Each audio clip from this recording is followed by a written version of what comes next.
So one of the few feats that works with WILDSHAPE when you're playing Circle of the Moon Druid is Tavern Brawler. As you can see here, the owlbear has 20 strength, so if I swing, bam, you check the log,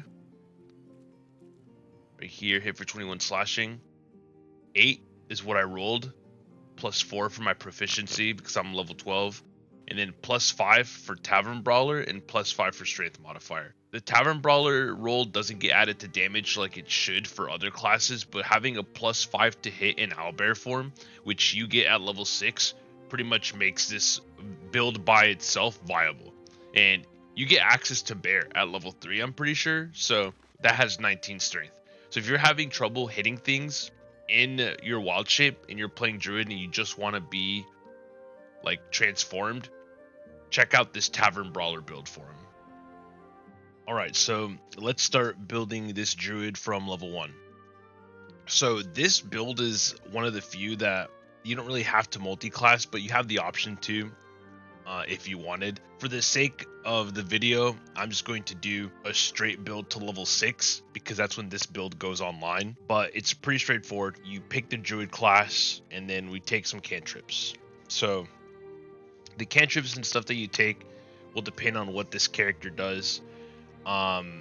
If you have a character with guidance, you don't need to take it. And honestly, most of these are kind of mid, so I just take Shillelagh and Thornwhip. You get almost all of these by the end of the build anyway, so it doesn't really matter. As far as abilities go, the recommended's fine. I'd actually argue though that you could drop strength and go up on intelligence, because when you're in WILDSHAPE, you keep intelligence, wisdom, and charisma, but you actually lose strength, dex, and con because you take on the stats of the animal that you transform into. So you keep int, wiz, and charisma, but you lose these 3, which is fine because the owlbear has like 20 strength and the regular bear has 19, so it's not a problem. So at level 2, you get to pick your subclass. I would probably say from what I've seen online, most people think that Circle of the Spores is the best Druid subclass. But if you want to do Druid things and then have your WILDSHAPE on a bonus action instead of a regular action, then you take Circle of the Moon. Because this is like the WILDSHAPE build. And it's a lot of fun, especially if you just want to like transform into an owlbear and start jumping people from the top rope. And all the transformations are on bonus actions, and you get access to the bear immediately. And we'll look at that in a second. But take Circle of the Moon. Any WILDSHAPE that you pick takes over your strength, dex, and con stats, like I mentioned before. And if I pull up my stats, you see that I have the same int, same wisdom, same charisma, but now my strength is 19 and my dex is 10 and my con is 16. These are bear stats. So you keep the 3 like mental ones and you lose the 3 physical ones. So you don't really need to invest in these if you plan on being in WILDSHAPE all the time. And also if you're in WILDSHAPE, I think you can speak with animals without casting Speak with Animals, so that's pretty cool. But anyway, now for the prepared spells, this is where the first time I built this, I was all wrong. So I'm just going to undo these all. So the first spell you want to take is Longstrider. Longstrider is actually broken. You can apply this to yourself and everyone on your team, and it's just a perma buff until long rest. And it doesn't say it here, but it is a level 1 spell, but outside of combat, it's a ritual, which means it doesn't cost a spell slot, and you can cast it as much as you want, like a cantrip. Being that it's not a concentration spell, and you can apply it to everyone on the team, and also apply it to yourself and keep the buff in WILDSHAPE form, it's crazy. Same thing for Enhanced Sleep. It's also a ritual spell, and you can apply it to as many people as you want. Unfortunately, it is only 10 turns, so it means it doesn't stay up until long rest like Longstrider does. But when it comes up, it's incredibly useful, and I always keep these on the Druid. They're actually crazy. As far as your other spells, Speak with Animals for flavor, Entangle for flavor, and then the last one doesn't matter. You just go Good Berry or Create Water. Like, I really don't think it matters. Just go Healing Word. Now at level 3, you get access to some more spells. I really like to double down on the I'm a druid, so I'm taking Spike Growth. Also, for more flavor, Moonbeam. You're playing Circle of the Moon Druid, you might as well take Moonbeam.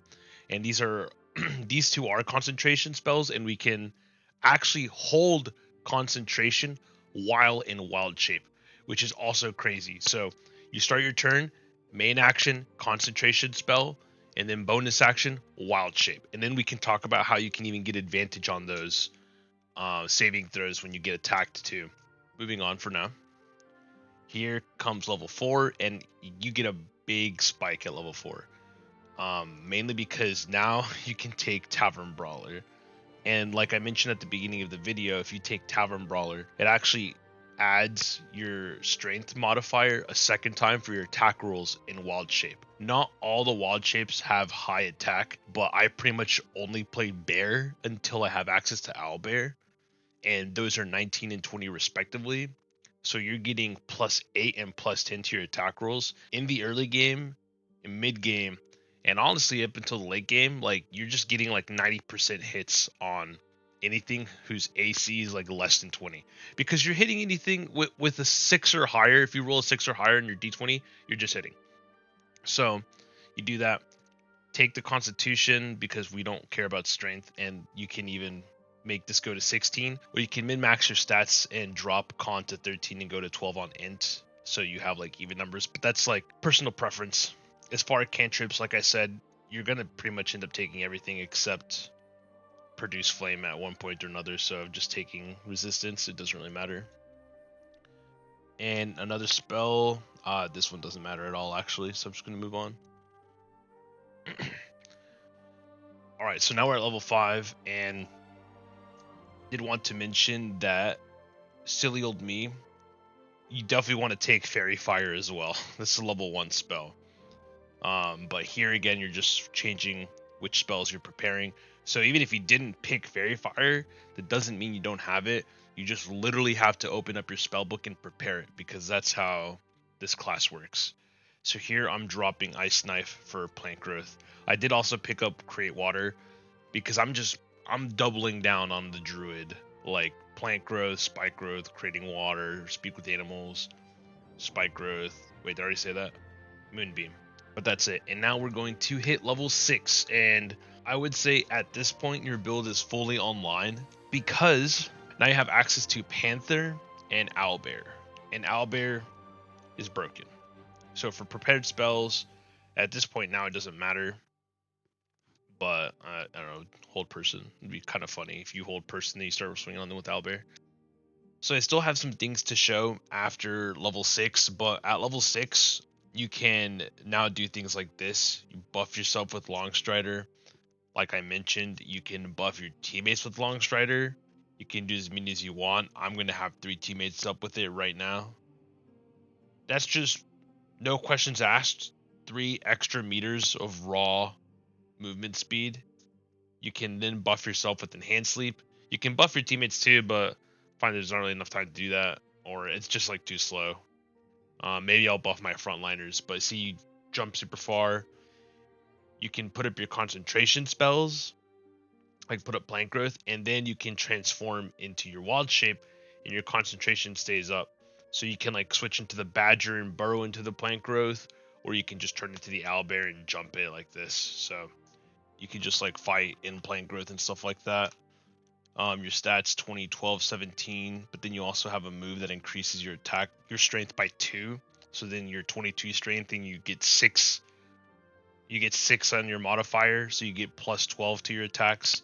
It's just crazy. Like, there's an argument to where you can play Panther. And it is pretty good as well, because Panther has good synergy with the rest of your team. Because Bite makes things prone. Does it? Wait, one of these makes your opponent. Oh, Pounce prones the enemies. And then you can Jugular Strike. And as a Circle of the Moon Druid, you actually get extra attack at level 5 and at level 10. So you could Pounce, Jugular Strike, and get mad damage. And if you do actually prone them, then your teammates have advantage on melee attacks. Just keep in mind the Tavern Brawler isn't as great as Panther because they only have 14 strength instead of 19 or 20. But, you know, that's that. Now, once you're at level 7, you take Conjure Woodland Being and you take Conjure Minor Elemental, and you can have all these summons up because they don't require concentration. So that's at 7. So now we take feats. Not a lot of feats work in wild shape form, so you could just take ability improvement and then do something like this, increase your con, go full on wisdom. Wisdom is good because it's good for perception and stuff, but I think resilient con is a good one because now your con goes up to 16, which helps with your HP when you're non-wild shape, but also you get proficiency in saving throws. So if you get attacked while in wild shape, you get advantage on your concentration saving throw. And just poison and stuff like that will be useful. I don't know for 100% if that's exactly how it works, but wild shape is kind of iffy. Most of these don't work. Mobile works when you're in wild shape, so you can disengage, but Sentinel only half works. Sentinel makes it so you get advantage on opportunity attacks, but you don't get a reaction when somebody attacks your teammate in your range. So I don't know. You can just take whatever you want. I'm going to do Resilient Con for the HP. Okay, here we go. We get Conjure Elemental. So now we get to start cooking. Wall of Stone is awesome for flavor as well. Put this here. You can also take the Insect Plague. There's just so many things that you can do. And you have so many spell slots because you're going to be wild shaped 90% of the time. So you can just put things up, transform, and you're literally a force of nature. And yeah, so let's show you guys. Actually, well, I'm already here, so I'm going to level up. At level 10, you get these wild shapes, the Myrmidons. But just know if you go into public areas as one of these shapes, they will think you're hostile. I've been aggroed so many times because people will just randomly attack me because I'm one of those things. All right. So you've been full build forever ago, since level 6, but I'm just kind of showing some things that you can do in late game. Before you start a fight, you can summon this Dryad, and then the Dryad can summon a Fallen Lover, and the Dryad has access to Spike Growth on a once per turn, no spell slots. It's just for the Dryad, Spike Growth is a cantrip, and then also have Entangle. I think you only do one at a time though, right? Yeah, because it's concentration, of course. And then you can Shillelagh. And she has a buff where if you are near her, allies have resistance to poison and also have freedom of movement, so you can walk in your own twisting vines. Yeah, and you're immune to Entangled. So let's have this guy come over here. And he's kind of the same thing. The Woodwode also has Entangle. You can't actually hit teammates, so I can't even put it up. But it's just a bigger vine than this. Let's come back over here. Yeah, you can summon elementals. You have 3 different elementals. This one for damage. This one for crowd control. And same thing here. You just put these up.